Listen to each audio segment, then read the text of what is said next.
Dead cat bounce.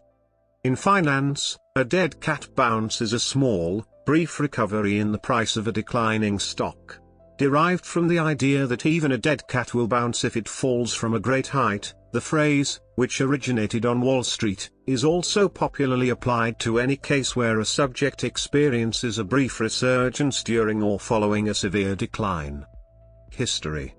The earliest citation of the phrase in the news media dates to December 1985, when the Singaporean and Malaysian stock markets bounced back after a hard fall during the recession of that year.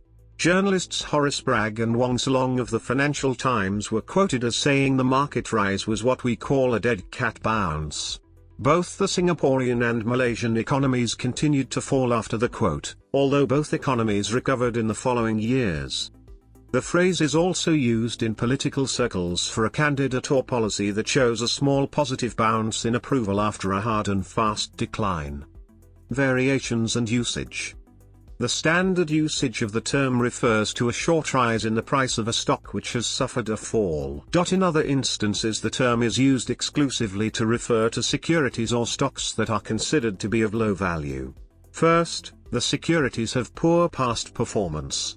Second, the decline is correct in that the underlying business is weak, for example declining sales or shaky financials.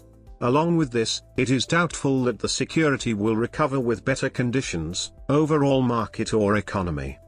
Some variations on the definition of the term include: technical analysis.